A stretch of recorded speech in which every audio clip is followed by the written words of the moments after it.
selalu berusaha menyimpan sesuatu yang bisa membawa manfaat, baik untuk dirinya, untuk anak cucunya, maupun untuk keluarganya, untuk masa kini dan masa depannya. Kadang simpanan itu berbentuk uang, kadang berupa tanah, lain saat berbentuk pabrik, dan lain sebagainya. Sementara masa depan yang paling pasti adalah akhirat. Jika untuk masa depan dunia kita rela memeras keringat, membanting tulang, pergi pagi dan pulang petang, menyimpan uang, menyimpan tanah, menyimpan pabrik, pernahkah kita merenung jika satu saat kiamat datang, kita dibangkitkan dari kubur masing-masing, berdiri di padang mahsyar untuk mempertanggungjawabkan seluruh kegiatan hidup kita di dunia ini, lalu kita akan menuju ke alam akhirat. Sudahkah kita mempunyai simpanan untuk akhirat kita? Pada pertemuan kali ini saya ingin menyampaikan sebuah hadis di mana Rasulullah sallallahu alaihi wasallam bersabda, "Arba'un min kanzil jannah." Simpanan sorga ada 4 macam. Yang pertama, ikhfa'us sadaqah, menyembunyikan sedekah. Saudara-saudara kaum muslimin, sebagaimana yang kita maklum bahwa Allah Subhanahu wa taala melebihkan sebagian rezeki dari kita terhadap yang lain. Ada yang kaya, ada yang setengah kaya, ada yang miskin, ada yang setengah miskin, dan selanjutnya. Ada yang gajinya kecil tapi penghasilannya gede. Ada yang penghasilannya gede tapi enggak punya gaji. Ada juga yang memang gajinya gede dan penghasilannya gede. Kelebihan rezeki merupakan sunnatullah dan tidak harus membuat kita merasa lebih dari yang lain. Bahkan sebaliknya, kelebihan itu harus membuat kita ringan tangan untuk menolong mereka yang memang memerlukan pertolongan. Kalau saudara diberikan ilmu, maka pertanyaan akhirat cuma satu: ilmumu kau amalkan untuk apa? Kalau saudara diberikan umur yang panjang, pengadilan akhirat juga bertanya satu: umurmu kau habiskan di mana? Tapi kalau saudara diberikan harta, pengadilan akhirat akan bertanya 2: hartamu kau dapat dari mana? Kau belanjakan kemana? Dari mananya ditanya dan kemananya juga ditanya. Oleh karena kita akan dimintakan pertanggungan jawab, maka amanah yang bernama harta ini harus kita gunakan dengan sebaik-baiknya. Ada penggunaan yang merupakan kewajiban, itu zakat namanya. Ada penggunaan yang sewaktu-waktu, itu infak namanya. Ada yang lebih sewaktu-waktu lagi, dan itu sedekah namanya. Zakat dia terikat oleh haul dan nisab, oleh putaran batas waktu dan ukuran dari harta itu sendiri. Sedangkan infak terikat oleh situasi dan kondisi perekonomian seseorang. Sedangkan sedekah tidak terikat dengan apapun. Dalam kondisi seperti apapun kita bisa melakukan sedekah dengan yang terkecil sekalipun. Sampai-sampai Rasulullah sallallahu alaihi wasallam mengajarkan, la tahqiranna minal ma'rufi syai'an walau an talqa akhaka biwajhin talik. Atau ada hadis, tabassumuka fi wajhi akhika laka shadaqah. Senyumanmu kepada temanmu adalah sedekah. Jadi untuk melakukan sedekah tidak harus dalam berbentuk uang. Dengan ilmu kita bisa sedekah. Dengan tenaga kita bisa bersedekah, dengan pikiran kita bisa bersedekah, bahkan senyum kepada teman itu pun sedekah. Jadi kalau sedekah dengan uang memang belum punya uang, nyengir aja banyakin. Itu asal pada tempatnya, jangan lalu ketemu tiang listrik cengengesan. Tentu tidak pada tempatnya dan tidak wajar. Nah, sedekah yang paling dicintai Allah adalah sedekah yang disembunyikan. Artinya, jauh dari sifat riya. Kan kadang-kadang ada orang sedekah itu disebutkan namanya, apa tidak bagus? Kalau memang niatnya ikhlas, ya bagus-bagus saja. Untuk memberikan sugesti kepada yang lain. Si Fulan bin Fulan nyumbang sekian, diumumkan. Boleh kalau niatnya untuk memberikan rangsangan kepada yang lain supaya dia menyumbang lebih besar dari orang tadi. Tapi kalau itu mendatangkan riya, maka sedekah yang paling dicintai Allah adalah sedekah yang disembunyikan. Tangan kiri saja tidak tahu apa yang diberikan oleh tangan kanan. Sedekah yang dilakukan dengan ikhlas akan merupakan perbendaharaan surga, tersembunyi dari pandangan orang lain, tidak seorang pun tahu. Karena memang sikap yang baik adalah melupakan kebaikan dan mengingat kesalahan. Itu salah satu ciri orang bahagia. Orang yang selalu mengingat kesalahannya dan berusaha melupakan segala kebaikannya. Kalau dia akan ada kebaikan, dia tidak bisa ikut, dia merasa rugi karena dia merasa belum pernah berbuat baik. Tapi kalau akan melakukan kesalahan baru, dia ingat kesalahan yang sudah-sudah, sehingga terhalang baginya untuk melakukan satu kesalahan baru.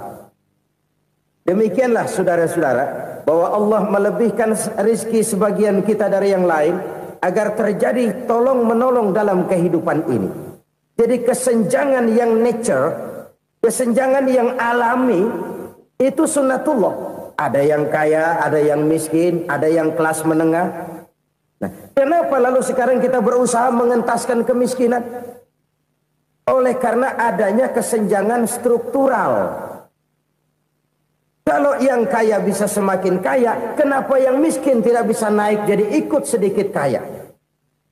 Sebab pada dasarnya Islam adalah agama yang sejak turunnya sudah berupaya memerangi kemiskinan. Bahkan dikatakan kemiskinan itu mendekatkan kepada kekufuran. Orang kalau miskin udah dekat banget sama kafir. Gampang menjadi kafir. Berapa banyak saudara-saudara kita yang oleh karena soal perut, oleh karena soal materi, terpaksa meninggalkan dan menanggalkan akidahnya. Menjual petunjuk yang diberikan Allah dengan kesenangan dunia yang cuma sebentar ini. Na'udzubillah, thumma na'udzubillah. Jadi makin kita sembunyikan satu sedekah, semakin banyak perbendaharaan kita di surga. Sedekah yang paling dicintai Allah adalah sedekah yang disembunyikan. Malahan ada seorang sufi, dia punya kebiasaan kalau pergi sholat Jumat dia bawa uang, itu uang dia taruh di bawah tikar masjid. Dia niat sedekah kepada siapa saja yang nemuin itu duit. Maksudnya apa? Supaya yang nemuin nggak tahu siapa yang punya duit. Demikian dia saking ingin menyembunyikan sedekahnya. Karena sifat riya itu bisa memakan amal kita sendiri. Riya itu termasuk menyebut-nyebut kebaikan kita. Orang yang suka nepuk dada, sedikit-sedikit ngitungnya kalau nggak gua. Tuh kalau nggak gua tuh. Tuh yang belah situ, kalau nggak gua. Iya, kalau nggak lu kenapa emang? Orang yang suka menepuk jasad. Tuh, biasanya memang begitu saudara-saudara. Kalau perang lagi berkecamuk, orang nggak sempat ngaku jadi pahlawan. Tapi begitu perang selesai, yang kagak kenal bedil ngaku pahlawan, mas. Itu sesuatu yang biasa. Oleh karenanya, orang-orang yang ikhlas dalam bersedekah, disembunyikannya sedekah itu, Allah cinta betul. Malahan ada hadis memberikan jaminan, inna sedaqatal mar'il muslimi tazidu fil umri wa tadfa'u mitatas su'i. Sesungguhnya sedekahnya seorang mukmin tazidu fil umri, bisa menambah umur panjang. Wa tadfa'u mitatas su'i, dan menyelamatkan manusia dari mati secara su'ul khatimah. Jadi siapa yang kepengen panjang umur, banyaklah sedekah. Yang bosan hidup, pelit terus. Sedekah menambah panjang umur dan menyelamatkan manusia dari mati secara su'ul khatimah. Pak, katanya umur itu nggak bisa ditambah, nggak bisa dikurangin. Kapan? Kalau ajal sudah datang. Wa idza jaa ajaluhum la yastakhiruna sa'atan wa la yastakdimun. Kalau ajal datang tidak bisa dimajukan, tidak bisa dimundurkan. Itu kalau ajal sudah datang. Tidak bisa lagi umur ditambah dikurangi, sudah datang. Tapi kalau belum datang, itu kan haknya Allah. Mau ditambah, mau dikurangi, hak prerogatif Allah. Sebagai pencipta manusia, Allah maha kuasa dan maha mampu. Sedekah ini menambah panjang umur dan menyelamatkan manusia dari mati secara su'ul khatimah. Itu orang mati kan sama ya, kondisinya mati, nggak nafas. Tapi hakikat mati kan lain-lain. Ada yang mati itu husnul khatimah, baik akhirnya. Misalnya lagi ngaji mati, lagi sholat mati, lagi sedekah mati. Ini yang dinamakan dengan husnul khatimah, baik di akhirnya. Sebaliknya ada yang su'ul khatimah, jelek di akhirnya. Ini yang jadi catatan akhir. Lagi nyekek botol, mampus. Lagi banting kartu, modar. Su'ul khatimah, jelek pada akhirnya. Sedekah menyelamatkan manusia dari mati secara su'ul khatimah. Dan kita semua kepengen mendapat husnul khatimah, jauh dari su'ul khatimah. Oleh sebab itu yang bisa menyelamatkan kita dari penyakit itu antara lain adalah sedekah yang disembunyikan. Yang dikerjakan dengan ikhlas karena Allah. Tidak karena kepengen dipuji orang, tidak karena ingin dikatakan orang pemurah, sebab orang dermawan itu orang yang memberi tanpa harus diminta. Kalau masih harus diminta, ya belum dermawan namanya, masih harus diminta. Kalau nggak diminta ya tulus, lolos, polos. Saudara-saudara kaum muslimin rahimakumullah. Harta adalah amanat dan akan kita pertanggungjawabkan. Allah melebihkan rizki sebagian kita dari yang lain agar kita saling tolong menolong, bantu membantu. Nabi janjikan siapa yang meringankan beban saudaranya muslim di dunia, Allah akan meringankan bebannya di akhirat nanti. Sebuah jaminan dari baginda Nabi. Si orang yang kita bantu barangkali tidak bisa membalas, Allah yang akan membalas lewat jalan lain yang tidak pernah kita sangka-sangka. Ada orang tanya, Pak, ini ada orang nyumbang masjid sambil marah-marah, bagaimana? Saya bilang sumbangannya aja ambil, marahnya jangan. Marahnya jangan diambil, itu urusan dia. Saudara-saudara kaum muslimin rahimakumullah. Umat Islam ini kan umat yang punya potensi besar. Kadang kita merenung, kenapa kadang-kadang pembangunan masjid kok lambat sekali? Kalau hotel hari ini peletakan pertama, bulan depan peresmian. Supermarket hari ini peletakan batu pertama, minggu depan peresmian. Tapi kalau sudah yang namanya masjid, kadang-kadang peletakan batu pertama sekaligus jadi batu terakhir. 3 tahun, 4 tahun, campur nebar jalak di jalanan, duit dijaring kayak ikan sepat. Apa tidak ada orang Islam yang kaya? Banyak. Apa tidak ada pengusaha muslim yang jadi konglomerat? Ada. Lalu yang belum banyak itu yang komit terhadap nilai-nilai agamanya. Akhirnya kita jatuh jadi umat yang lemah. Belum ada pengusaha konglomerat muslim buka pabrik supermi cap beduk misalnya umpamanya atau pabrik kecap cap sorban supaya identitas keislamannya sedikit kelihatan. Kita jatuh jadi umat yang lemah karena potensi tidak terinventarisir dengan baik. Kita ini ibarat kompor yang cuma matengin nasi orang lain. Potensi kita dimanfaatkan oleh orang lain. Ukhuwah Islamiyah kita baru terbatas kepada silaturahmi. Ukhuwah di bidang ekonomi kita lemah, ukhuwah di bidang kebudayaan kita lemah, apalagi ukhuwah di bidang politik kita lebih rapuh lagi. Padahal ukhuwah itu adalah totalitas kehidupan manusia, menyangkut ipolek sosbud, memerlukan nilai-nilai ukhuwah. Jadi oleh karena itu mari kita menyadari di dalam harta kita, walaupun kita yang cari, pergi pagi, pulang sore, peras keringat, banting tulang, di sana ada harta anak yatim. Di sana ada hak masjid. Di sana ada hak pesantren, di sana ada hak jihad.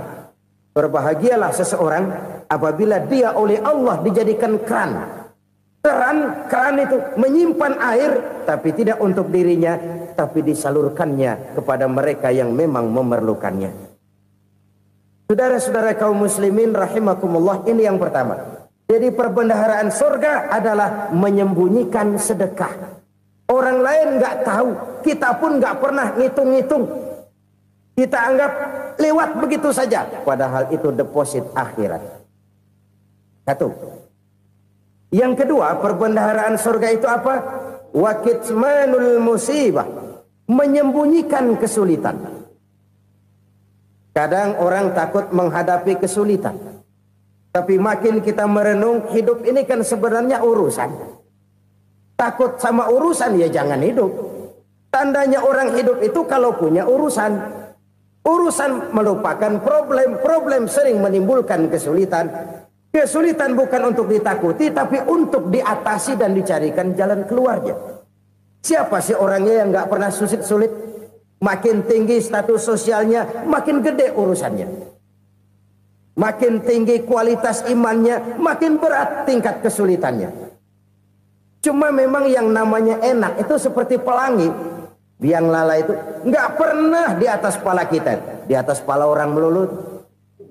Lo sih enak lo, kata kita. Dia juga bilang yang enak kan lo. Pelangi itu nggak pernah di atas kepala kita. Kata tukang beca, aduh enak ya naik Mercy. Kata tukang beca, apa yang di dalam mobil Mercy? Aduh enak bener tukang beca, di jok ngeringkuk ngorok pulas bener. Saya kamar pakai AC sejuk, tempat tidur sutra empuk, alga spring bed, kulak kulik nggak bisa pulas kalau belum minum Valium, belum tidur. Enak bener tukang beca, di jok ngorok nggak tahu wetan kulon. Si tukang beca bilang yang di Mercy enak, yang di Mercy bilang tukang beca enak. Inilah enak, nggak pernah di atas kepala kita, di atas kepala orang lain melulu enak itu.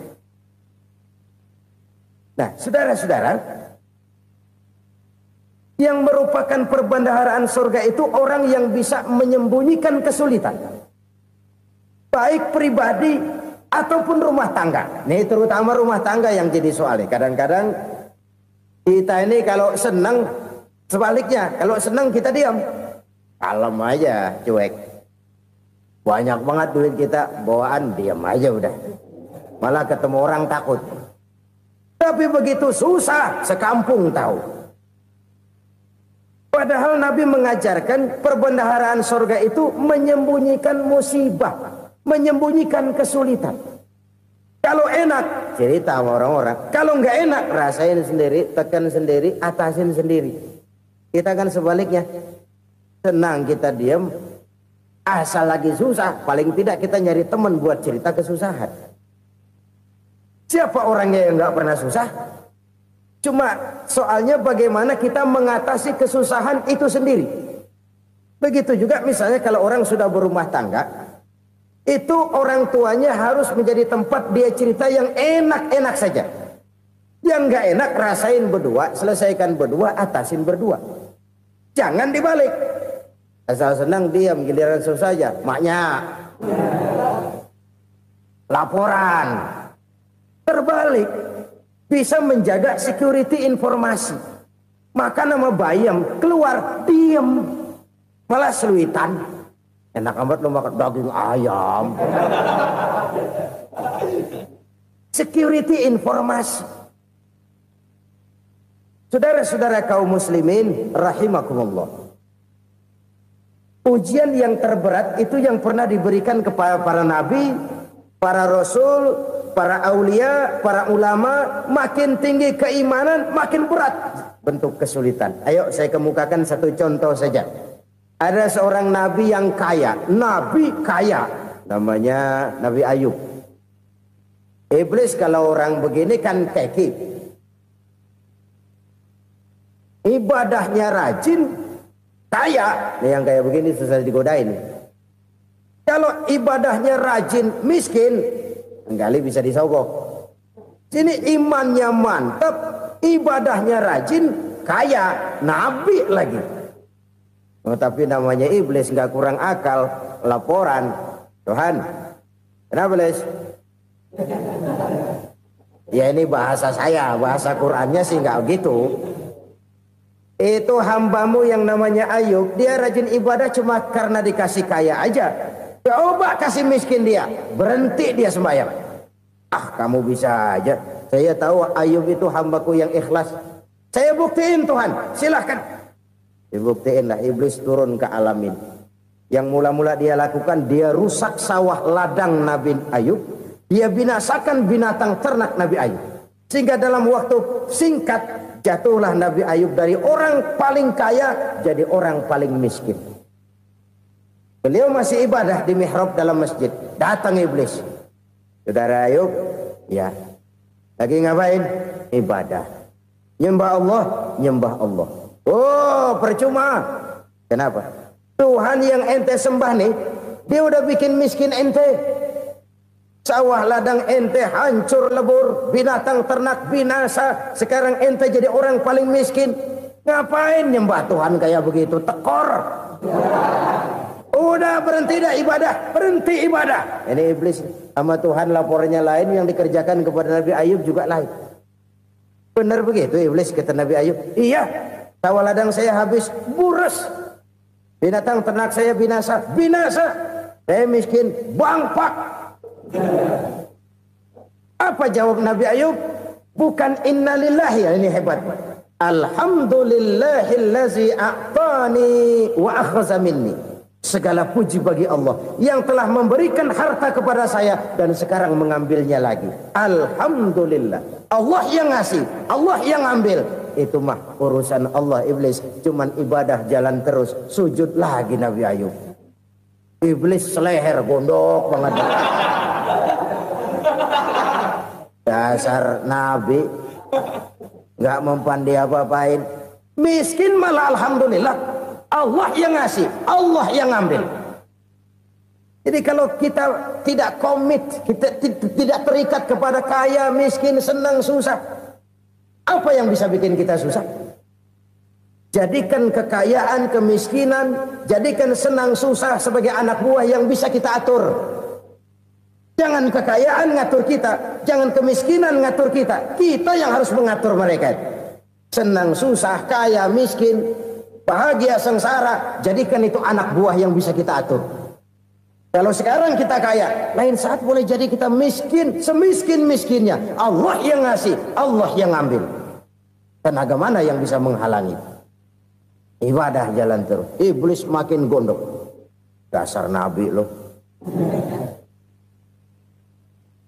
Akhirnya apa? Nabi Ayub dikerjain, diberikan penyakit. Demikian fatal penyakitnya. Bayangin, udah miskin sakit. Masya Allah. Miskin sakit. Sakitnya nggak lama, kira-kira 16 tahun. Istrinya 3, 2 mental minta ceraiin. Ngerawatin laki bengek begini. Senang belum tentu, susah udah pasti nih. Cerai aja, cerai dah. Cerai. Tinggal satu Siti Rahmah yang setia menemani beliau. Sesetia-setianya hati perempuan. Satu saat Siti Rahmah bilang, "Bang, iya, abang kan Nabi, Bang. Lalu, namanya Nabi kan doanya jarang meleset, Bang. Maksud kamu minta kenapa sih sama Tuhan biar abang sembuh, baik dah, Bang?" Siti Rahmah, iya. Saya sakit berapa tahun sih dah? 16 tahun, Bang. Sebelum ini saya sehat berapa tahun? Ya kira-kira 60 tahun, Bang. Nah, coba ente banding-bandingin, Rahmah. Saya dikasih sehat 60 tahun, dikasih sakit 16 tahun. Sudah nggak sabar mau doa kepada Allah minta sembuh. Saya malu kepada Allah. Diuji dengan yang luar biasa seperti ini, tidak mengganggu stabilitas kehambaannya. Dia tetap menghamba kepada Allah Subhanahu wa ta'ala. Saudara-saudara kaum muslimin rahimakumullah. Kunci menghadapi kesulitan itu apa? Allah jelaskan dalam satu ayat, wa basyiris sabirin alladzina iza asabathum musibah qalu inna lillahi wa inna ilaihi raji'un. Gembirakan orang-orang yang sabar Siapa mereka itu? Yang apabila mendapat musibah mereka kembali kepada keyakinan dasar segalanya dari Allah dan segalanya akan kembali kepada Allah. Ini konsepsi dasar dari sikap muslim dalam menghadapi berbagai kesulitan. Segalanya dari Allah, segalanya akan kembali kepada Allah. Kalau ini sudah kondisi dasarnya, maka kita akan lapang menghadapi kenyataan bagaimanapun pahitnya. Apakah itu namanya miskin, apakah itu namanya sakit, bahkan maut sekalipun. Maut sekalipun. Segalanya dari Allah, segalanya akan kembali kepada Allah. Ini sikap hidup, bukan sekedar ucapan. Kita kadang-kadang menjadikannya sebagai ucapan. Mulutnya sehingga berhenti, innalillahi wa inna ilaihi rajiun, tapi nangisnya terus gerung-gerungan. Bukan itu, ini kesadaran moral. Kalau segalanya dari Allah, segalanya kembali kepada Allah, kan sebenarnya cuma nunggu giliran. Hari ini saya nyembayangin dia, entah hari apa saya disembayangin orang. Hari ini saya antar dia ke kubur, entah hari apa orang nganterin saya ke kubur. Hari ini saya tahlilkan dia, entah nanti kapan orang tahlilkan saya. Segalanya dari Allah, segalanya akan kembali juga kepada Allah. Oleh sebab itu saudara-saudara, kesulitan bukan untuk ditakuti. Kesulitan justru untuk diatasi, dicarikan jalan keluarnya. Dan tidak ada orang yang tidak pernah mendapat kesulitan. Tidak ada. Semakin tinggi status sosial, semakin tinggi kualitas keimanan, semakin besar juga tingkat kesulitan. Hanya saja bagaimana cara kita mengatasinya. Dan Al-Quran menyatakan, inna ma'al usri yusra. Di balik kesulitan itu pasti ada kemudahan. Roda itu berputar. Karena itu Rasulullah sallallahu alaihi wasallam mengingatkan kepada kita, ta'arraf ilallahi fir raha ya'rifka fis syiddah. Ingatlah kepada Allah di waktu kamu senang, supaya Allah ingat kepada kamu di waktu kamu susah. Kalau waktu senang kita ingat kepada Allah, kita susah, Allah tidak akan meninggalkan kita. Tapi kalau waktu senang kita jauh dari Allah, sujud tidak sempat, dengan masjid jauh, ketika senang kita lupakan Allah. Nanti begitu kita susah, Allah lupakan kita. Dan itu menyakitkan.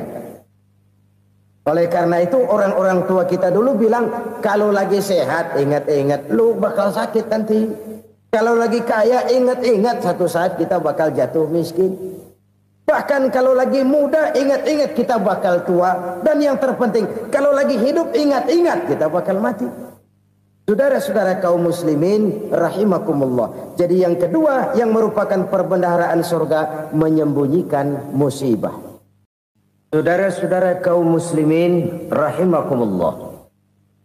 Hal ketiga yang merupakan perbendaharaan surga adalah wasilaturrahmi. Orang yang suka bersilaturahmi. Sebagaimana yang kita maklum bahwa manusia adalah makhluk yang disebut zon politika. Makhluk sosial yang tidak mungkin hidup sendiri-sendiri. Betapa dan siapapun kita memerlukan orang lain. Bodoh betul manusia kalau tinggal di tengah masyarakat tapi tidak mau bermasyarakat. Merasa hebat sendiri, pintar sendiri, gagah sendiri, kaya sendiri. Mungkin kalau mati juga ngubur sendiri. Jangankan kita di sini, di sorga saja Nabi Adam waktu sendirian bengong melulu, ngondar mandir. Allah tegur dam sepidam. Ya ini kalau bahasa saya. Iya Tuhan, sepi ini nggak ada coret-coretan pisan ini. Diciptakan Siti Hawa baru anteng Nabi Adam. Itu di surga. Cobalah. Umpamanya saudara tinggal di Jakarta nih. Kayak bener. Apaan aja di Jakarta punya saudara dah. Jembatan Semanggi ambil.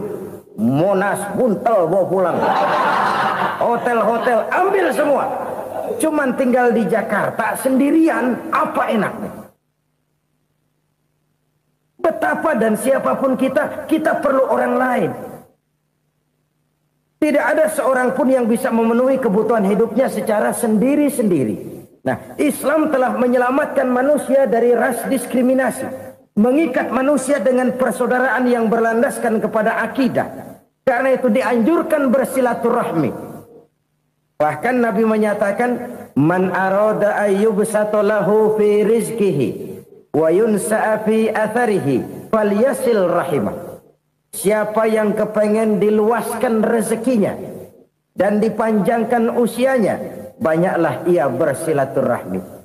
Siapa yang kepengen dimudahkan rezekinya, hendaknya ia banyak bersilaturahmi.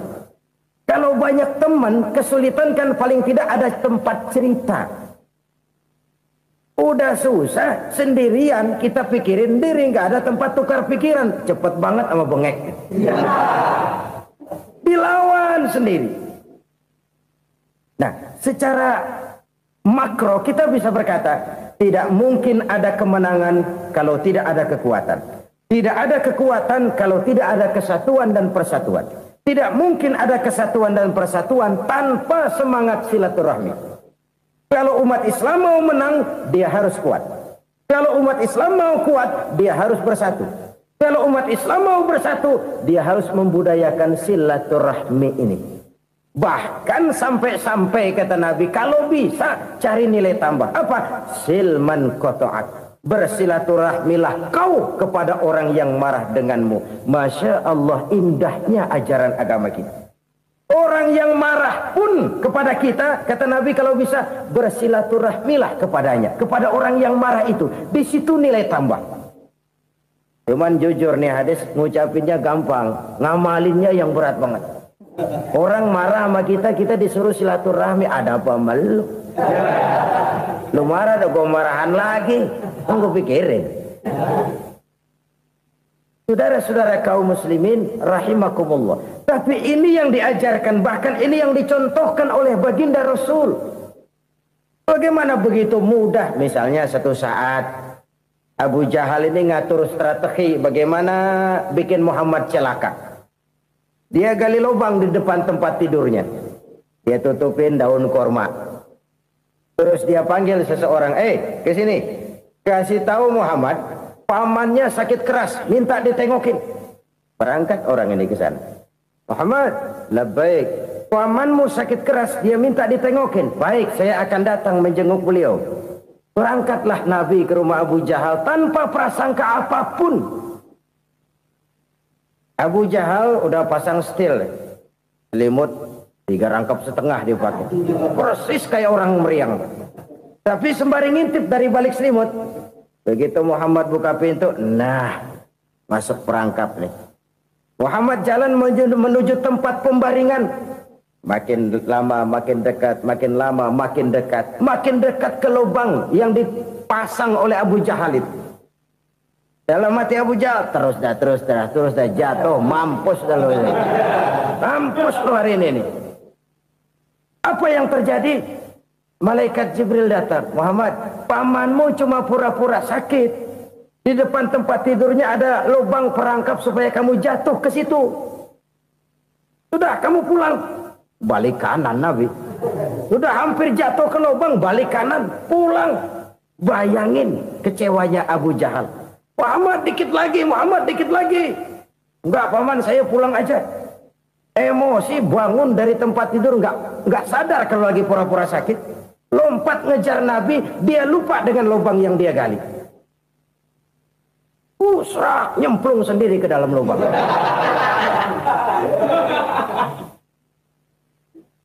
Nabi terus berlalu. Ini terjadi keanehan. Jatuh ke lubang yang dia gali itu sebenarnya nggak terlalu dalam ya. Antara 3-4 meteran lah. Tolong saya jatuh ke lubang ini. Datanglah pelayan-pelayannya itu. Angkat saya dari sini. Oh, yang ngulurin tambang. Satu gulung, belum juga nyampe itu tambang. Kurang, beli lagi ke warung. Sambung, ulur lagi, nggak juga bisa sampai. Wah, ini kerjaan Muhammad ini. Tolong, siapa salah seorang kamu ke rumah Muhammad, kasih tahu encangnya kecebur. Minta ditolongin. Sampaikan kepada Rasul. Kenapa? Pamanmu jatuh ke lubang, Muhammad minta tolong diangkatin. Tambang udah nyambung-nyambung nggak nyampe juga. Ya, nanti saya datang, saya tolong. Cobain. Nyata-nyata orang berniat jahat mau mencelakakan dia. Datang dia menolong. Ini yang disebut air tuba dibalas air susu ya ini. Bukan sebaliknya. Air tuba dibalas air susu. Paman, kecebur ya? Iya Muhammad, tolong ini. Pegang tangan saya. Nabi ulurkan tangannya. Nyampe. Dipegang oleh Abu Jahal. Diangkat ke atas. Sampai atas. Apa kata Abu Jahal? Sihirmu memang hebat Muhammad. Udah ditolongin dikata sihir. Yang enak kita kemplang kan itu orang begitu. Urusan apa? Tapi inilah akhlak. Kalau bisa kamu bersilaturahmilah dengan orang yang marah kepadamu sekalipun. Orang marah kita tetap baik. So, kalau kita berbuat baik sama orang yang memang baik, rasanya sih biasa-biasa aja. Orang baik kita baik lagi, ya draw aja, belum ada nilai tambah di situ. Baru ada nilai tambah kalau kita bisa berbuat baik kepada orang yang nyakitin kita.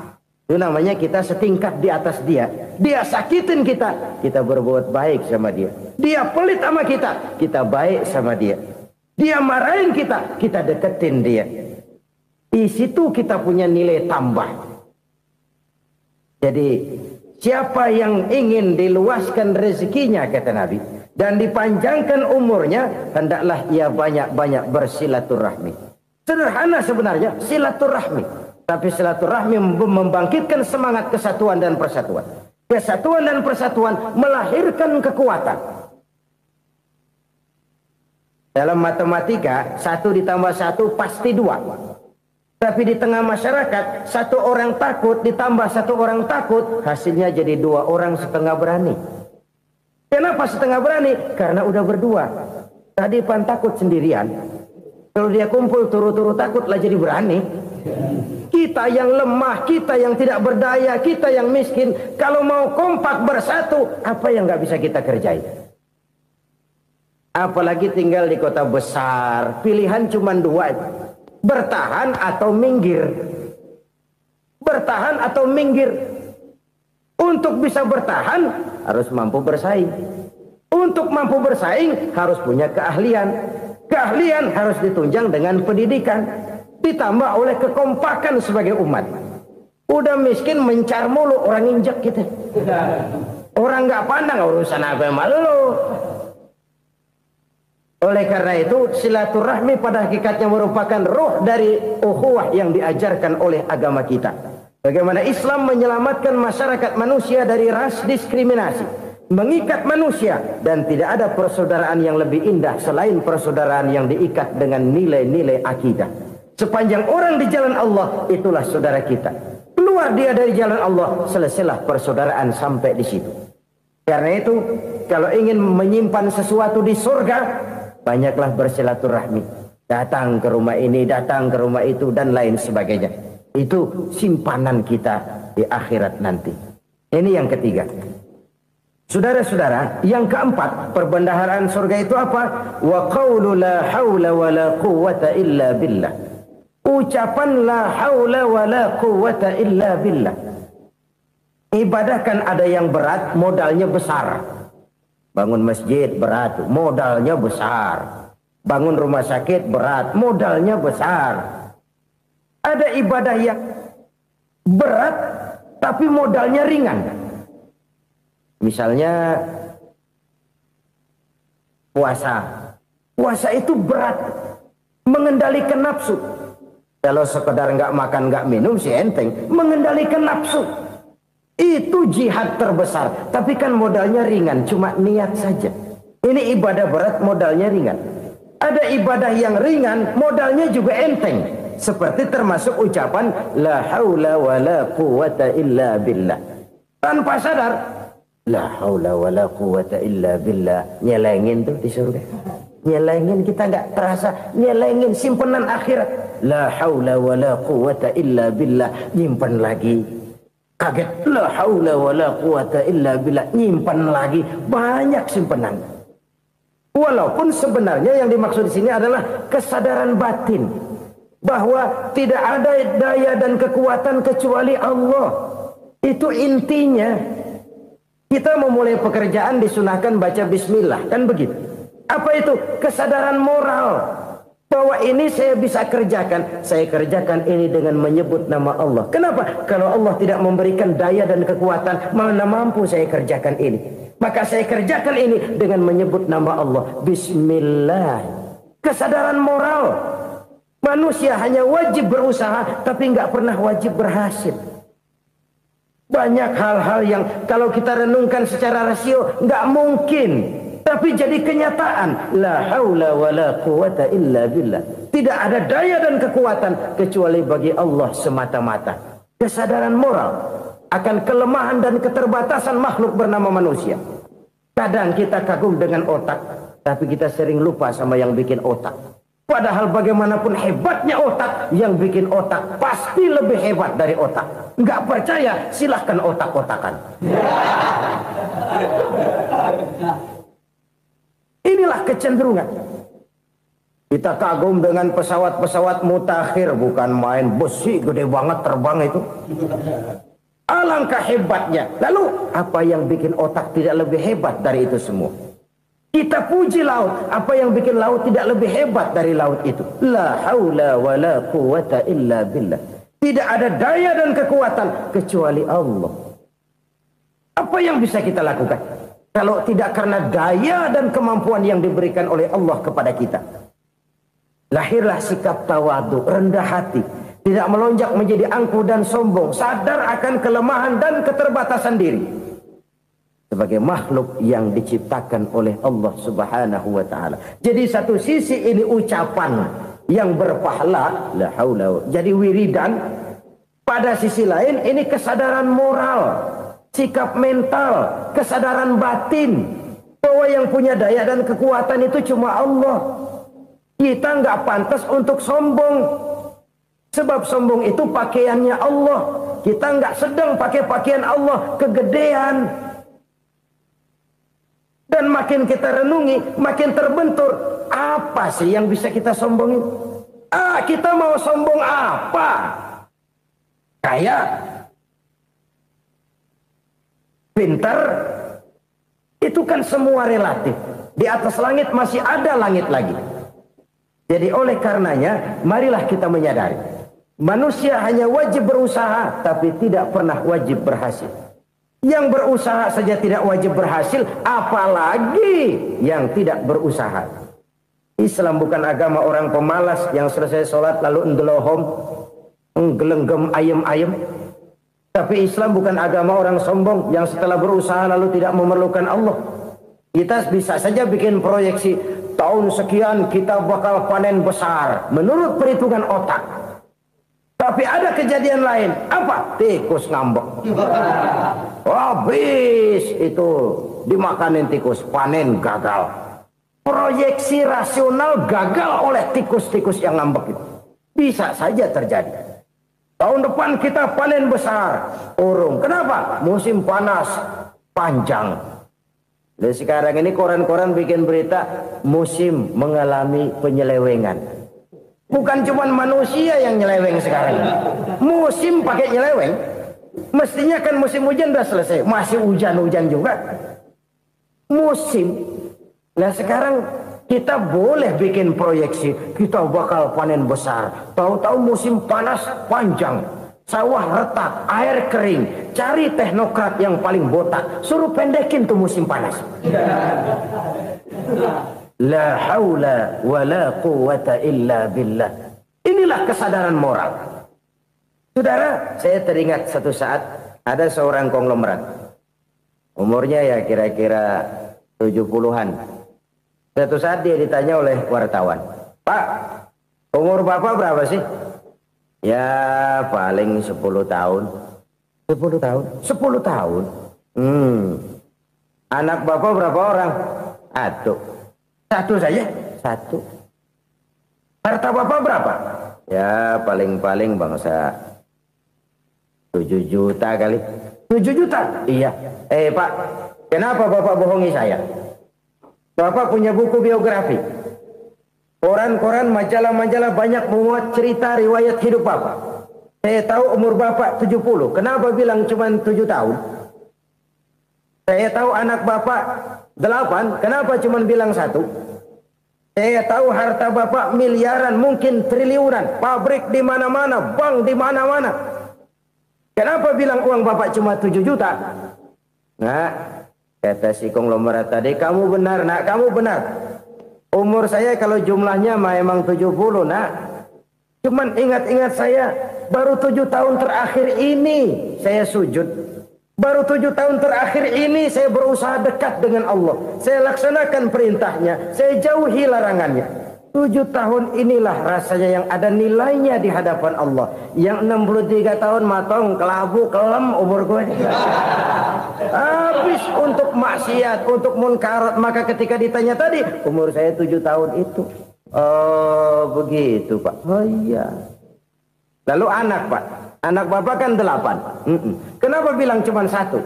Nah, kalau jumlah hitungannya memang anak saya 8. Tapi dari 8 orang ini rasanya cuma 1 nih. Yang bakal jadi buah hati, belahan jantung. Pelanjut cerita, penerus sejarah. Bakal jadi anak soleh yang akan mendoakan saya. Cuma 1 rasanya anak saya ini yang bakal jadi buah hati saya. Besar-besaran saya. Yang akan mendoakan di kubur saya. Yang akan mendoakan di akhirat saya. Yang 7 orang mana, Masya Allah, yang atu tenggeng, yang atu nyekek botol ngolo, yang atu nggak karu-karuan. Makanya saya bilang 1 anak saya yang akan bisa mendoakan saya. Oh begitu Pak. Iya. Nah harta Pak, harta Bapak kan triliunan, pabrik Bapak di mana-mana, uang Bapak hampir di tiap bank-bank besar. Kenapa bilang cuma 7 juta? Betul kau nak. Harta saya kalau jumlahnya memang miliaran, triliunan mungkin. Tapi yang saya ingat baru 7 juta tuh yang saya belanjakan di jalan Allah. Saya nyumbang masjid, saya santuni yatim piatu, saya bantu pembangunan pesantren, saya bantu pembangunan rumah sakit Islam. Itu yang akan saya bawa pulang ke akhirat, yang 7 juta itu. Yang triliunan itu nanti akan diperebutkan oleh anak-anak saya sebagai waris saya. Jadi harta saya 7 juta itu yang bakal nemenin saya di akhirat. Yang akan saya bawa pulang jadi teman saya. Saudara-saudara kaum muslimin, jangan-jangan orang tua itu adalah kita-kita ini. Jangan-jangan kita-kita ini adalah orang tua itu. Jangan-jangan itu potret dari diri kita masing-masing. Dari sekian umur yang diberikan Allah, berapa tahun yang ada nilainya di hadapan Allah? Dari sekian anak-anak yang merupakan amanah, berapa yang akan mendoakan kita sebagai orang tuanya menjadi anak soleh? Dari sekian banyak harta yang diberikan Allah, berapa yang akan kita bawa pulang menghadapnya nanti, yang kita belanjakan di jalan Allah? Ini sebuah potret kehidupan. Karena itu kita kembali kepada la haula wa la quwwata illa billah. Kita wajib berusaha, kita wajib berikhtiar. Selebihnya, segala daya dan kekuatan hanya milik Allah saja semata-mata. Satu kesadaran batin dari setiap pribadi muslim. Setelah ia berusaha dan berikhtiar, ia menyerahkannya kepada Allah Subhanahu wa ta'ala. Jadi satu sisi ini merupakan wiridan ucapan yang mengandung pahala. Pada sisi lain ini merupakan sikap batin dari seorang muslim di dalam ia menghadapi realitas kehidupan ini. Saudara-saudara kaum muslimin rahimakumullah. Kalau ini kita jadikan satu basis kehidupan, maka ini akan menyelamatkan manusia dari kemungkinan tergelincir menjadi orang yang lupa diri dan lupa darat. Sebab itu Imamul Ghazali berpesan, jadidis safinah fa innal bahra amiq wa khuziz zad fa inna safara ba'id wa khaffifil hamla fa innal hamla sadid. Perbarui selalu kapalmu karena lautan sangat dalam. Bawa bekal yang banyak karena perjalanan ini sangat jauh. Ringankan beban karena kebanyakan beban akan menyakitkan. Alangkah indah kalimat ini, alangkah dalam makna yang terkandung di sana. Perbarui selalu kapalmu karena lautan sangat dalam. Apa artinya ini? Jaga mentalmu baik-baik. Pelihara imanmu baik-baik karena hidup penuh cobaan seperti lautan. Kita kalau berlayar di lautan kan kadang-kadang tenang, angin bertiup sepoi-sepoi basah. Jika malam datang bintang gemintang bertabur menghias cakrawala. Rembulan memantulkan sinarnya dengan indah. Dalam keadaan begitu berlayar enak. Tapi lain saat ombak menggunung, halilintar menyambar, angin topan bertiup. Berapa banyak sudah saudara-saudara kita yang tenggelam di lautan dunia tanpa sadar bahwa dia belum sampai kepada pantai yang akan dituju. Berapa banyak sudah saudara-saudara kita yang tenggelam di lautan dunia ini tanpa sempat bangkit lagi. Dia menyangka sudah sampai kepada tujuannya. Hati-hati kapal jangan sampai bocor karena lautan sangat dalam. Iman ini jaga baik-baik karena hidup penuh dengan ujian. Wa khuzizat fa inna safara ba'id. Bawa bekal yang banyak karena perjalanan sangat jauh. Saudara mau ke Bandung, bawa duit. Saudara mau ke Surabaya, banyakan lagi duitnya. Saudara mau ke Mekah, gepokan, iketan tuh duit nggak lembaran lagi. Makin jauh perjalanan, makin banyak bekal yang harus kita bawa. Kalau saudara dari Jakarta mau ke Surabaya, kagak bawa duit berangkat juga, itu sih bukan berani namanya, nekat. Sampai Surabaya belum tentu, sengsara di jalan udah pasti. Kenapa? Nggak bawa bekal berangkat. Sama juga kita nih, misalnya belum sempat sembahyang, mati. Waduh, berani banget orang. Belum punya bekal, mati. Sengsara di jalan. Atau bekal tidak cukup. Dari Jakarta saudara mau ke Surabaya, bawa duit 500 perak. Paling jauh Cikampek nyampenya itu. Paling jauh itu. Antara jauhnya perjalanan dengan bekal yang saudara bawa tidak seimbang. Hidup ini perjalanan panjang. A walking tour. Dimulai dari alam arwah. Sebelum jasad diciptakan, roh diciptakan lebih dulu. Dari situ pindah ke alam rahim. Dari alam rahim pindah ke alam dunia. Dari alam dunia pindah ke alam barzah. Baru menuju akhirat. Satu perjalanan panjang. Kalau bekal tidak bawa, sengsara di jalan. Bawa bekal yang banyak karena perjalanan ini sangat jauh. Wa khaffifil hamla, ringankan beban karena beban itu cuma akan menyulitkan. Kalau bekal itu sih keperluan, tapi beban nggak kita perluin, coba ngeberat-beratin. Apa ini beban? Dosa, kecurangan, kebatilan, kezoliman, ketidakadilan, kesewenang-wenangan. Itu akan jadi beban kita di akhirat. Alangkah celakanya, perjalanan panjang, bekal tidak bawa, beban kelewat banyak, alamat sengsara di jalan. Pahala tidak ada, dosa berlipat ganda. Na'udzubillah, summa na'udzubillah. Kalau kita rangkum nasihat Al-Ghazali dengan kisah si konglomerat tadi, kita akan mengambil kesimpulan. Pertama, bekal terbaik dalam menghadapi gejolak kehidupan ini tidak lain adalah iman. Yang kedua, pahala dan dosa. Dua hal kontroversial. Pahala adalah bekal, dosa adalah beban. Tapi kita sekarang kan tidak begitu terangsang kepada yang abstrak. Orang berlomba mencari yang konkret-konkret saja. Yang real. Kalau memang dosa, benjol dong. Kira-kira begitu. Kira-kira begitu.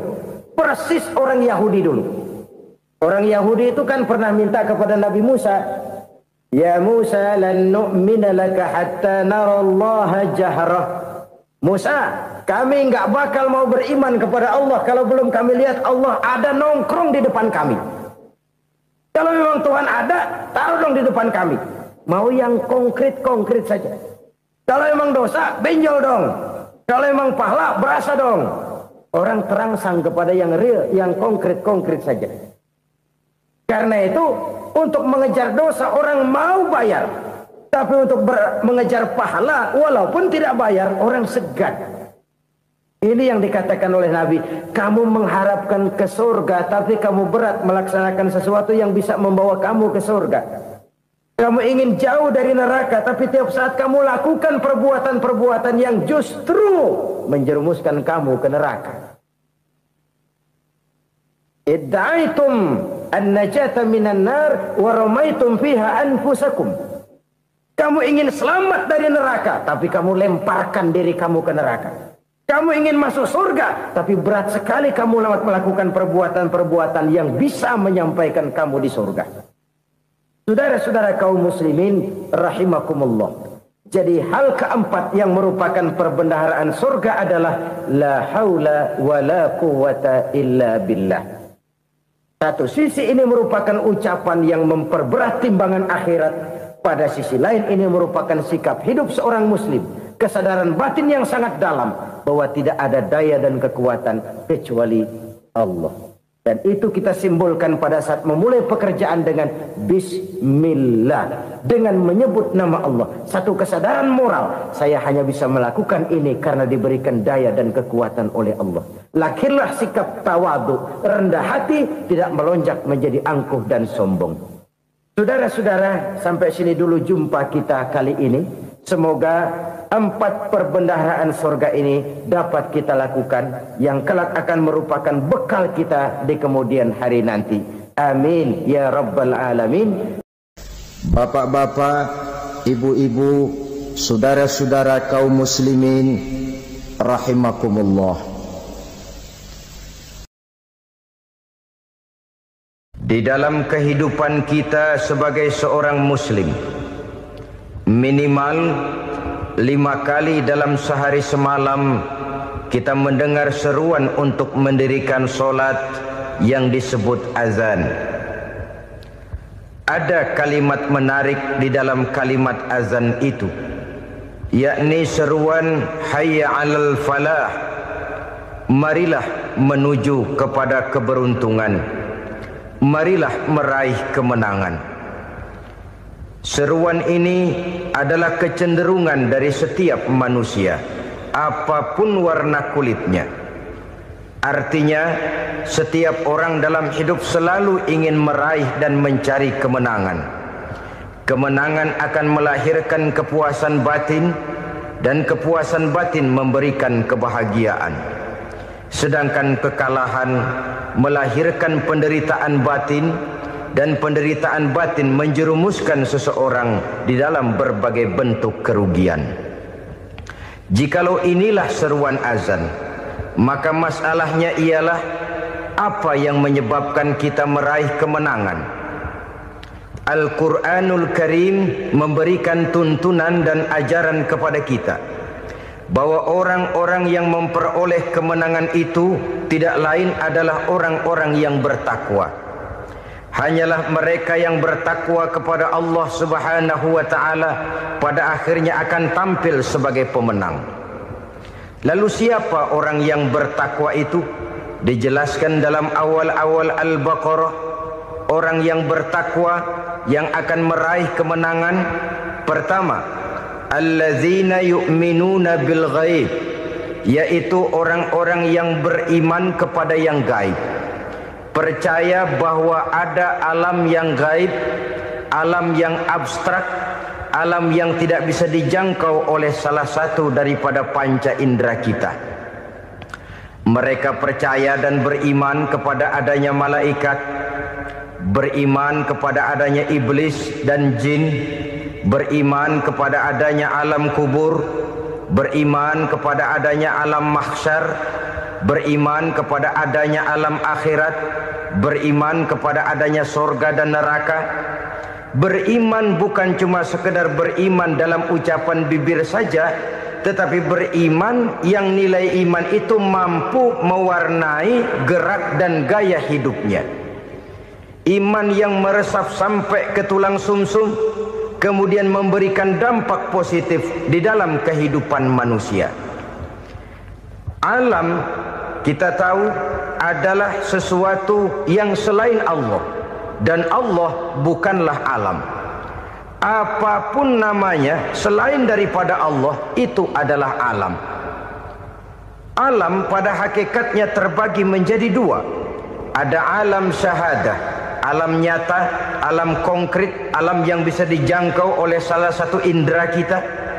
Kemudian ada alam ghaib, alam yang tidak bisa dijangkau oleh panca indera kita, alam metafisika, alam abstrak, alam yang wajib kita imani keberadaannya. Kita percaya bahwa malaikat itu ada, Kita percaya kepada jin, bahwa jin itu ada. Kita percaya kepada adanya iblis dan setan. Bukan percaya kepada iblis dan setannya, percaya bahwa iblis dan setan itu ada. Itu termasuk salah satu daripada sifat orang yang bertakwa kepada Allah. Saudara-saudara kaum muslimin rahimakumullah, kecenderungan pembangunan yang lebih bersifat materialistis biasanya menggeser aspek kehidupan rohani.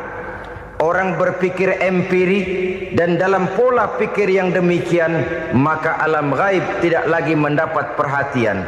Aspek kehidupan yang bersifat rohaniah malah mulai ditinggalkan. Akibatnya terjadilah kepincangan di dalam kehidupan kita. Pernah ada satu pengalaman pribadi dalam perjalanan kembali ke tanah air. Dalam pesawat di sebelah kanan saya duduklah seorang Jerman namanya Heiner Simonsen. Iseng saya ajak kenalan, saya ajak ngobrol, saya tanya dia. Saya bilang, Mas Heiner ini, kalau pesawat yang kita tumpangi ini jatuh ke bawah, kira-kira apa yang bakal terjadi, Mas? Dia bilang, kita semua akan mati. Begitu? Iya. Oke. Apa itu mati? Tanya saya. Dia bilang, untuk tahu apa itu mati, kita harus tahu lebih dahulu apa itu hidup. Saya pikir nih bule bisa ngomong juga. Baiklah kata saya. Apa hidup menurut Anda itu? Oh, hidup itu dia bilang, kalau seluruh anggota badan kita bekerja secara normal, paru-paru memompa darah secara normal, jantung berdetak secara normal, sel-sel tubuh bekerja secara fit, dan organisme tubuh hanya mau bekerja secara normal, dia bilang, kalau kita memberi makan yang cukup, menu yang teratur, dan gizi yang lengkap. Saya bilang, kesimpulannya apa, Ner? Dia jawab, hidup adalah dari tangan ke mulut.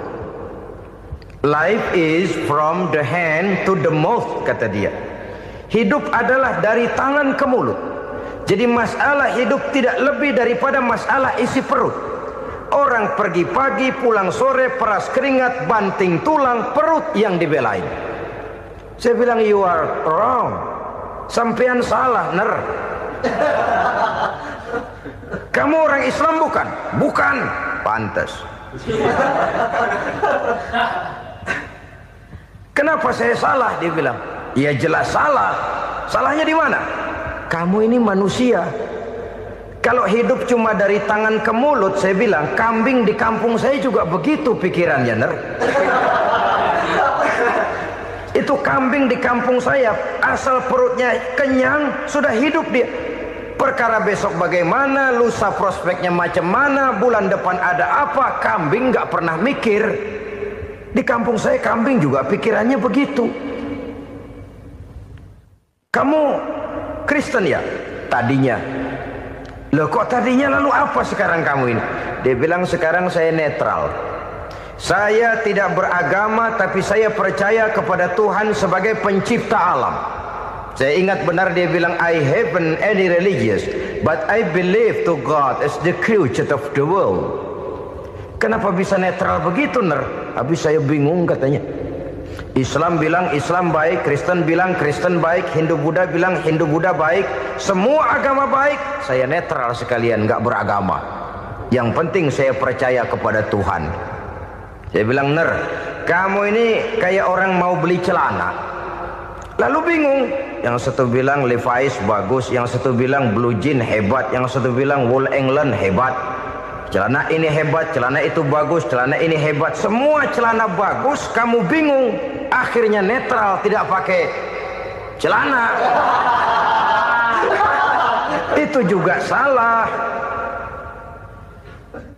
Saya pikir-pikir, kemudian saya melihat bahwa dua pola berpikir Heiner ini nampaknya sudah mulai menggejala di lingkungan masyarakat bangsa kita.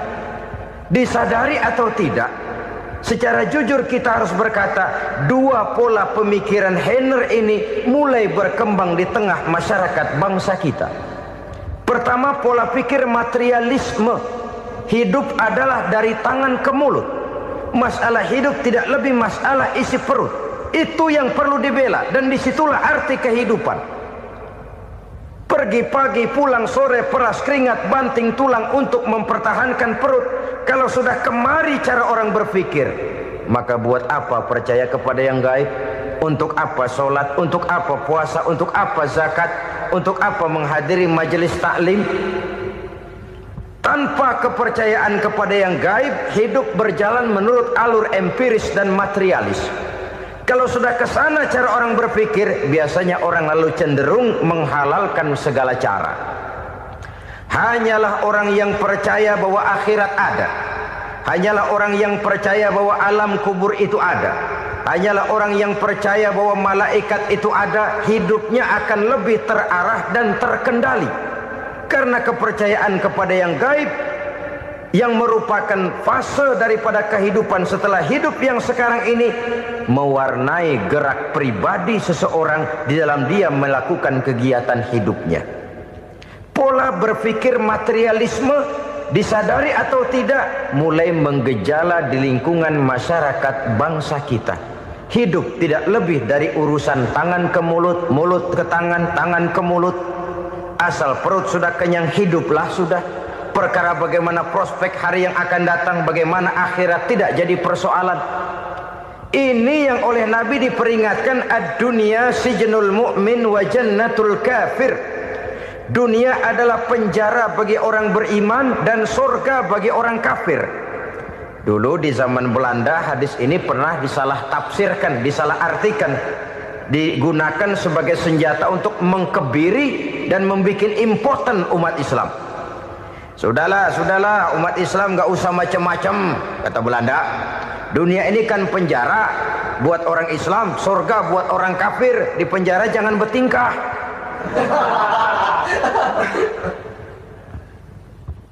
Pengertiannya tidak begitu. Dunia adalah penjara bagi orang mukmin. Artinya dalam kehidupan dunia seorang mukmin tidak bebas memperturutkan hawa nafsunya. Di penjara hawa nafsunya itu. Sebaliknya, surga bagi orang-orang kafir. Buat orang kafir, surgalah dunia ini. Mereka bebas memperturutkan hawa nafsunya. Dilarang tidak terlarang, dicegah pun tidak tercegah. Mereka hidup menurut alur bisikan nafsu mereka sendiri. Kemudian bila ajal datang, maut merenggut nyawa, selesailah surganya sampai di situ. Maka bagi orang-orang yang tidak percaya kepada adanya akhirat, kepada adanya alam gaib, surganya sebatas umurnya. Sekali lagi, surganya sebatas umurnya. Bila umur selesai, ajal pun datang merenggut nyawa, selesailah sudah surganya sampai di situ. Alangkah pendeknya perjalanan orang-orang yang tidak percaya kepada alam gaib ini. Bagi kita mukmin, jikalau kita mampu memenjarakan hawa nafsu, kita bisa bahagia di dunia ini. Dan Islam memang tidak menyuruh kita sengsara di dunia. Raih dunia, kejar dunia, gapai dunia sebagai alat untuk mencapai kebahagiaan di akhirat nanti. Hidup adalah satu perjalanan panjang yang terbentang sejak kita terlahir dari alam rahim sampai kepada alam akhirat nanti. Andai kata kita gagal meraih kebahagiaan di dunia, toh kita masih punya akhirat. Tapi jangan jadi dalil yang melemahkan semangat. Biarin dah kita di dunia kebelangsak, yang penting akhirat. Akhirnya dunia benar-benar kebelangsak. Bagaimana dunia ini bisa kita raih, dan bagaimana meraih dunia untuk menunjang kepentingan akhirat nanti. Yang kedua, dari pikiran Heiner yang saya lihat menggejala di lingkungan masyarakat bangsa kita, timbulnya manusia-manusia netral. Seolah-olah Tuhan yes, agama no. Sama Tuhan percaya, agama ogah. Tuhan ngangguk, giliran agama godeng. Padahal hampir dalam setiap ayat dalam Quran, kata-kata amanu biasanya bergandeng dengan wa amilus shalihat. iman dan amal soleh. Ini sebagai isyarat Tuhan dan agama jangan pernah dipisah-pisah. Apabila kita bertuhan, maka kita harus beragama. Apabila kita beragama, maka agama itu harus bersumberkan dari Tuhan yang kita imani itu. Tidak mungkin kita pisah, Tuhan yes, agama no. Sama Tuhan percaya tapi agama bikin sendiri. Sembayangnya cukup bengong 2 jam madep ngulon.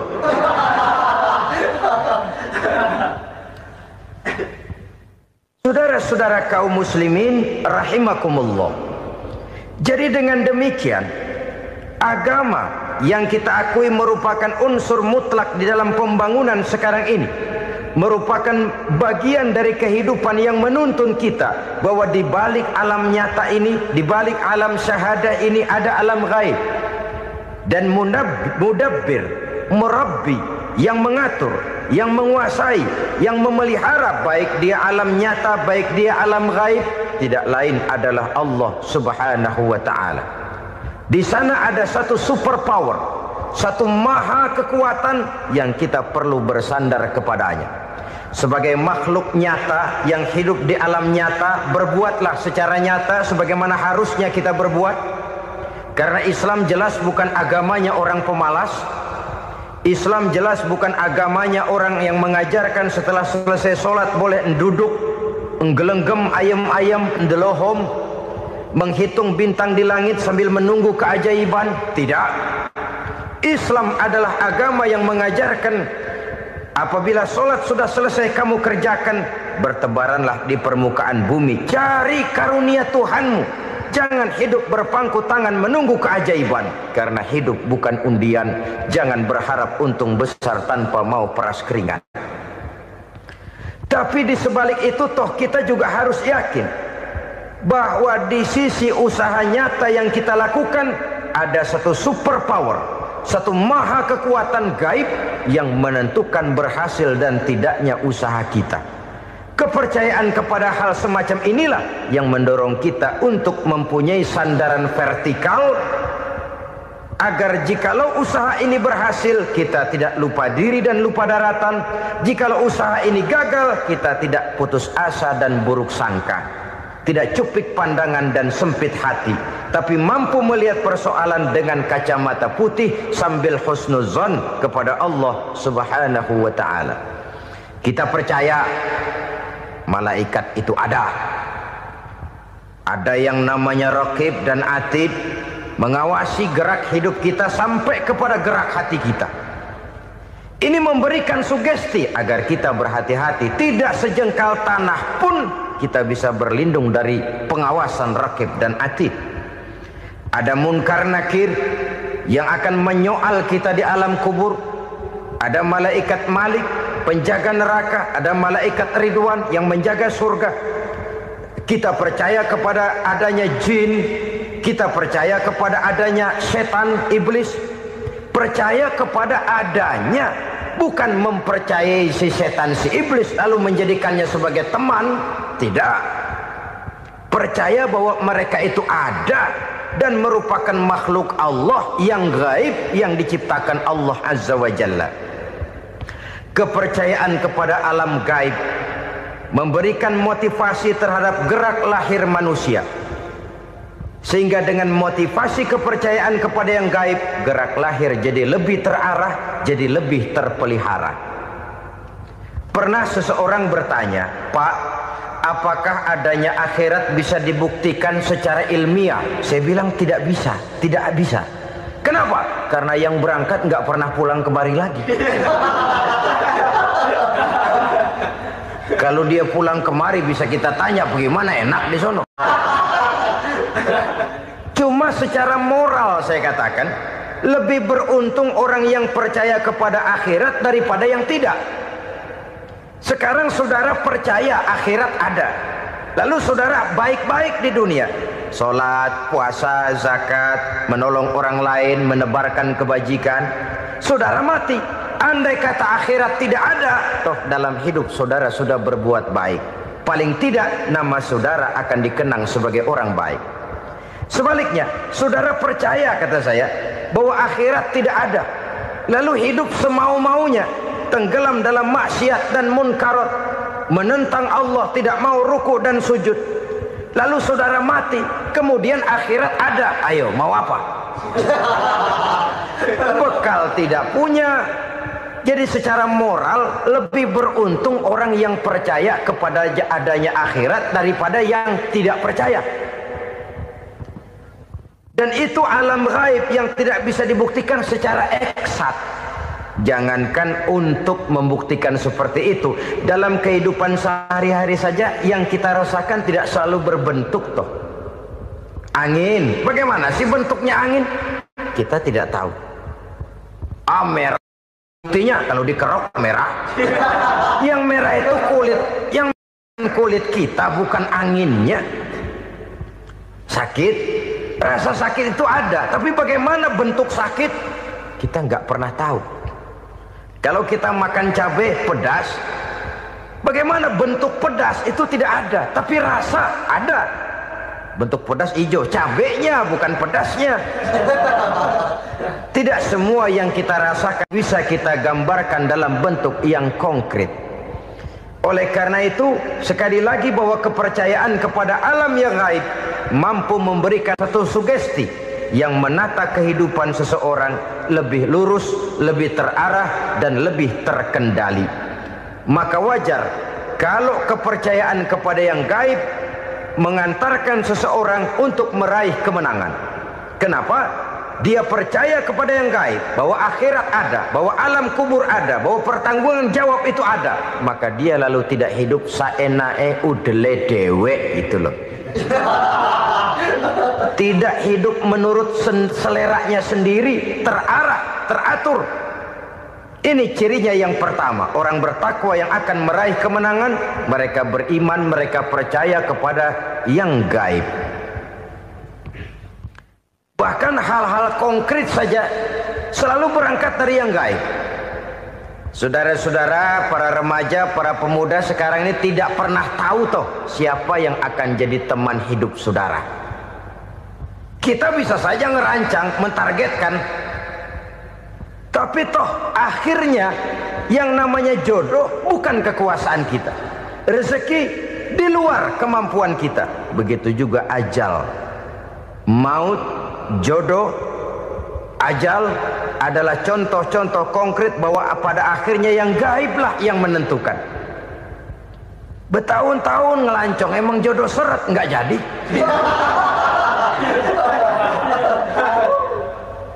Begitu kenal baru setengah malam nginep ditangkap hansip kan.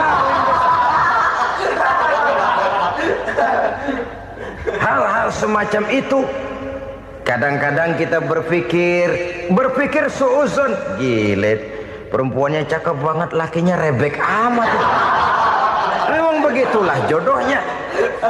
Memang begitulah jodohnya. Saudara hadirin ma'asyiral muslimin yang saya hormati, jadi hal-hal yang konkret saja kita yakini sepenuhnya ditentukan oleh satu superpower yang gaib itu tadi. Dari sanalah segala ketentuan itu berangkat dan kesanalah segalanya akan kembali. Maka kepercayaan kepada yang gaib meluruskan gerak hidup seseorang dan itu akan mengantarkan dia kepada meraih kemenangan. Satu. Yang kedua, wa yuqimuna shalah. Orang bertakwa yang akan meraih kemenangan itu adalah orang-orang yang mendirikan sholat. Kenapa sholat mengantarkan orang untuk meraih kemenangan? Yang jelas, inna sholata tanha anil fahsya'i wal munkar. Sholat mampu mencegah manusia dari perbuatan keji dan munkar. Banyak filsafat hidup yang terkandung di dalam sholat ini. Sejak kita wudhu sampai kita menghadap ke arah kiblat, sampai kita melakukan gerak-gerak sholat, bacaan-bacaan yang ada di dalam sholat, lalu sampai kepada mengucapkan salam. Banyak filsafat hidup yang terkandung di dalam sholat. Umpamanya saja, setelah takbiratul ihram mulai kita dengan sholat dalam posisi berdiri, diajarkan dalam kitab-kitab fikih agar kita melihat ke arah tempat sujud. Ini kan filsafat kehidupan. Kalau kamu sholat dalam posisi berdiri, lihat tempat sujud. Jangan sholat mata jelalatan, sebab nanti bisa mengurangi kekhusyuan. Jadi wajar kalau yang dikatakan bahwa yang paling afdol adalah shaf yang di depan. Kenapa? Secara harfiah pengertiannya akan lebih mengundang kekhusyuan. Kenapa? Kalau kita di shaf paling depan di masjid umpamanya paling banter kita lihat tembok. Tapi kalau kita shaf di tengah atau di belakang, orang-orang di depan kita pun akan kelihatan. Yang bajunya loreng, yang bajunya genggang, yang bajunya macam-macam. Kita lihat, kadang-kadang kita pikirin, ada yang bajunya bolong. Kita sholat tapi dalam hati, nih orang bajunya robek yang nggak tahu apa. Ada saja hal-hal yang mengusik kekhusyuan kita. Oleh sebab itu diajarkan dalam posisi berdiri, lihat, arahkan pandangan matamu kepada tempat sujud. Ini kan filsafat kehidupan.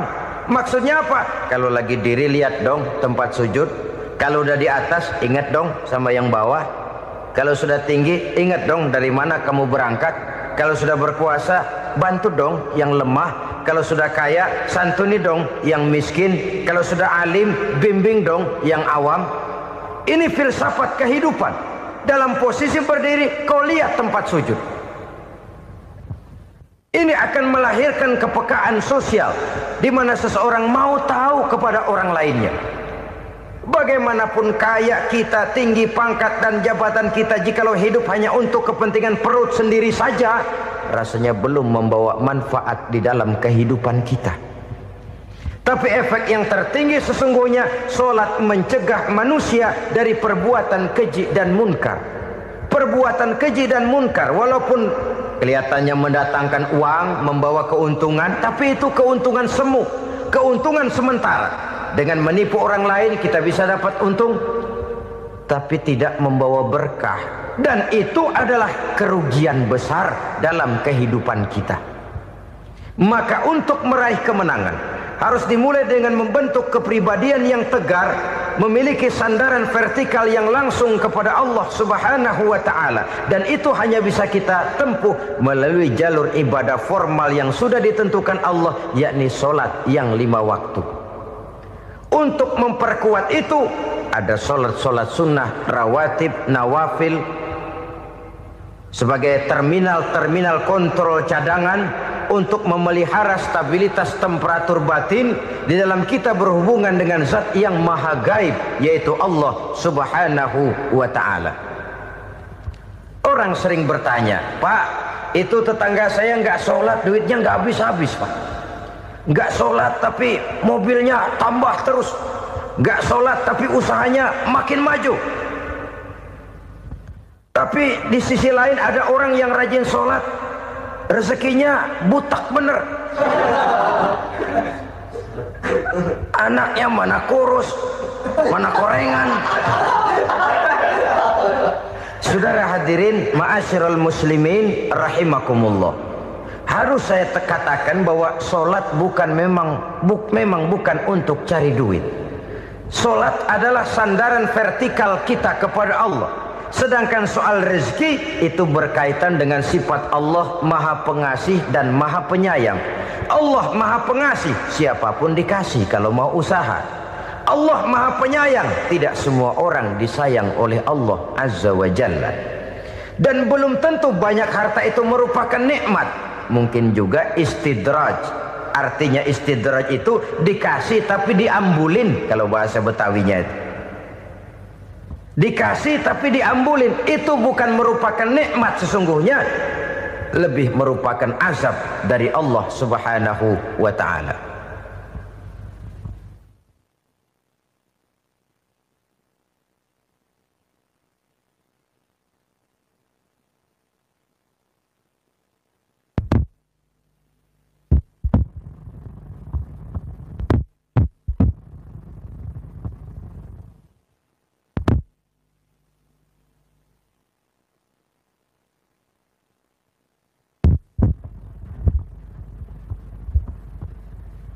Agama mempunyai sistem sholat, dan kita umat Islam telah dituntun oleh Allah Subhanahu wa ta'ala yang wajibnya 5 kali dalam sehari semalam mendirikan solat, dan itu tentu berada dalam jangkauan kemampuan manusia.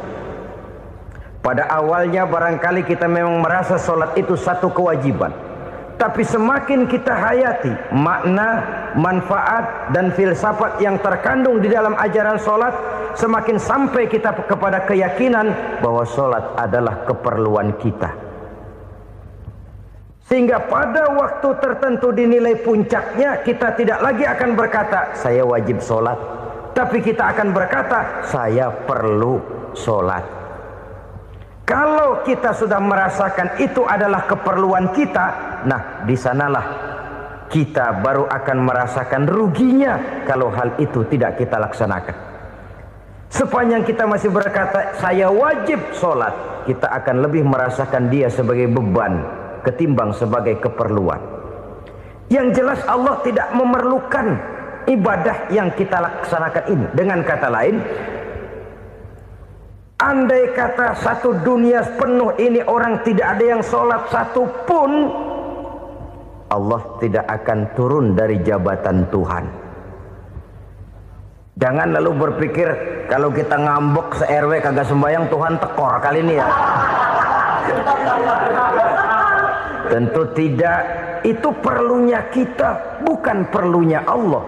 Dan pada induknya kita akan berkata saya perlu agama. Kalau secara induk kita sudah memerlukan agama, maka konsep-konsep yang ada di dalam ajaran agama itu pun adalah juga merupakan keperluan kita. Baik dia bernama sholat, baik dia bernama puasa, baik dia bernama zakat, baik dia bernama haji, seluruhnya adalah keperluan kita. Dan sesuatu yang kita perlukan apabila tidak kita laksanakan akan melahirkan kerugian di dalam kehidupan. Jangan heran kalau kita membaca riwayat perjalanan hidup para salafus soleh, orang-orang soleh. Ada yang tahajud sampai 100 rakaat, ada yang sholat malam kakinya sampai bengkak. Kita sekalinya bengkak biri-biri. Ada yang sholat membaca surah dalam Al-Quran sampai khotam Quran. Kok mau? Mereka sudah merasakan itu keperluan. Itu saja soalnya. Satu saat pun jikalau kita merasa bahwa itu keperluan saya, kita pun akan melaksanakan seperti itu. Keperluan saya dalam kehidupan. Inilah yang kedua. Yang ketiga, orang bertakwa yang akan meraih kemenangan itu, wa mimma razaqnahum yunfikun. Mereka membelanjakan sebagian daripada rezeki yang diberikan Allah kepada mereka. Mereka infakkan di jalan Allah. Ada satu dialog menarik. Satu hari seorang anak muda bertemu dengan seorang kakek-kakek yang sudah dikenalnya baik. Bertanyalah anak muda ini, "Kek, umur kakek berapa tahun?" 15 tahun, kata si kakek. "Anak kakek berapa orang?" 1. "Harta kakek berapa banyak?" 15 juta. Si anak muda ini bengong, lalu protes, "Kok kakek bohongin saya?" "Kenapa?" "Saya tahu umur kakek 70 tahun. Kenapa ngaku 15? Saya tahu anak kakek 5. Kenapa bilang 1? Saya tahu kakek miliuner, miliaran uang kakek. Kenapa ngaku cuma 15 juta? Begini, kata si kakek tadi. Benar, umur saya 70 tahun. Tapi dari umur yang 70 tahun itu baru 15 tahun terakhir ini saya merasakan ibadah kepada Allah. Meninggalkan maksiat, jauh dari segala macam munkarat. Maka yang 15 tahun inilah yang benar-benar saya rasakan sebagai umur saya. Benar anak saya 5, tapi yang 4 susah diatur. Cuman 1 rasanya nih yang bakal jadi si buah hati belahan jantung pelanjut cerita penerus sejarah. Cuma 1 ini yang saya harapkan, yang akan jadi anak soleh, yang akan membuat saya menerima pensiunan pahala. Kalau yang 4 apek dah, nggak ada harapan. Tuh nyekek botol melulu. Oh begitu. Iya. Lalu kenapa kakek bilang harta kakek cuma 15 juta padahal saya tahu kakek uangnya miliaran, depositonya banyak? Ya karena 15 juta itulah yang saya ingat yang pernah saya belanjakan di jalan Allah. Saya merasa itulah harta saya yang sebenarnya. Yang miliaran yang saya simpan di bank kelak kalau satu saat saya mati akan jadi rebutan di antara anak-anak saya. Iya kalau anak saya soleh kayak yang satu ini. Kalau yang 4 tadi udah tulen dia bakal berantem dah berebut tuh. Jadi 15 juta yang saya belanjakan di jalan Allah inilah yang saya merasakan benar-benar harta saya yang sesungguhnya. Dialog ini patut menjadi bahan renungan kita bersama. Diberikan kita umur 40, 50, 60, 70, 80. Berapa tahun dari umur yang diberikan itu yang jalan mulus, yang kita gunakan untuk melaksanakan ibadah? Banyak harta kita simpan di bank, di lemari, di dompet, di tas. Tapi berapa yang sudah kita depositokan di jalan Allah yang akan menemani kita di hari kita kembali nanti? Maka orang bertakwa yang akan meraih kemenangan, wa mimma razaqnahum yunfikun, mereka membelanjakan sebagian dari rezeki yang diberikan Allah di jalan Allah Subhanahu wa ta'ala. Ma'asyiral muslimin rahimakumullah. Zahirnya memang kita memberikan kepada orang lain, tapi hakikatnya kita menyimpan untuk diri kita sendiri. Kita memberikan kepada yatim piatu 25.000. Zahirnya kita memberikan si yatim, hakikatnya kan kita cuma nyimpan. Saya berikan, titip kepadamu, ini untuk saya di akhirat. Kau boleh belikan baju, kau boleh belikan untukmu makan, kau boleh bayarkan sekolahmu. Ini untuk saya. Hakikatnya kita nyumbang masjid 1 juta, zahirnya kita berikan kepada panitia masjid, tapi hakikatnya kan cuma titip 1 juta ya untuk saya di alam kubur nanti. Silakan kau boleh belikan semen, ini uang, belikan besi, belikan pasir. Saya cuma sekedar titip untuk kepentingan saya. Hakikatnya kita cuma sekedar menitip. Sebagaimanapun pada hakikatnya, apapun yang kita miliki dalam kehidupan kan cuma sekedar hak guna pakai, bukan hak milik mutlak. Harta kita, rumah kita,